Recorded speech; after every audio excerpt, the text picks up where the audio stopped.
Sunan Bayat, nama lain, Pangeran Mangkubumi, Susuhunan Tembayat, Sunan Pandanaran, II, atau Maulana Agung, merupakan ulama, penyebar agama Islam khususnya di daerah Semarang, Salatiga, Boyolali hingga Klaten.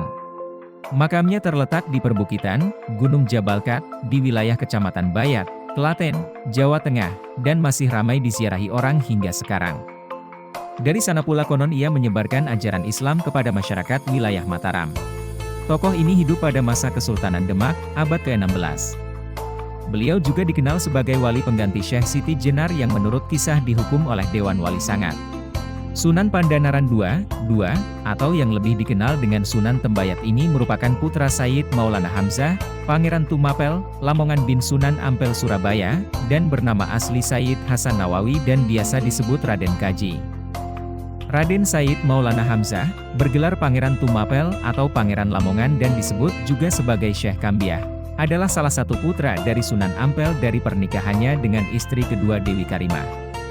Diperkirakan hidup sekitar tahun 1423 hingga 1478. Catatan yang menceritakan kehidupan Maulana Hamzah ada dalam serat Candrakanta karya Raden Ngabehi Candra Pradata tahun 1923 yang diterbitkan di Surakarta. Nama Hamzah disebut dalam serat Walisana karya Sunan Dalem dan serat sejarah Demak bernama Syekh Kambiah. Hal ini senada dengan catatan yang ada dalam naskah Babat Ponorogo, yang menyebutkan bahwa Hamzah menjadi menantu Raja Majapahit, Prabu Girishawardhana di tahun 1456-1466, putra Kertawijaya. Maulana Hamzah memiliki dua orang putra, yang pertama Sunan Bayat, ulama Klaten, dan yang kedua adalah Sayyid Kalkum, yang bergelar Panembahan Agung Adipati Ponorogo II.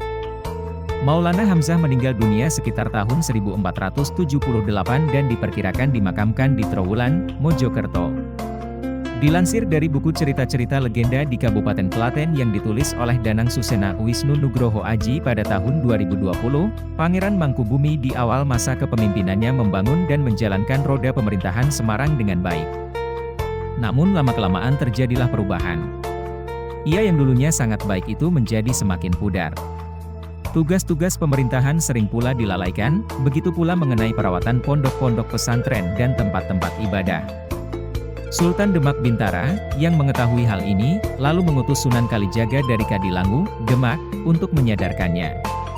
Terdapat variasi cerita menurut beberapa babat tentang bagaimana Sunan Kalijaga menyadarkan sang bupati. Namun, pada akhirnya, sang bupati menyadari kelalaiannya, dan memutuskan untuk mengundurkan diri dari jabatan duniawi dan menyerahkan kekuasaan Semarang kepada adiknya. Pangeran Mangkubumi kemudian berpindah ke selatan, entah karena diperintah Sultan Demak Bintara ataupun atas kemauan sendiri. Sumber-sumber saling berbeda versi, didampingi istrinya. Ia lalu menetap di Tembayat hingga akhir hayatnya, yang sekarang bernama Bayat, Klaten, dan menyiarkan Islam dari sana kepada para pertapa dan pendeta sebagai Sunan Tembayat atau Sunan Bayat.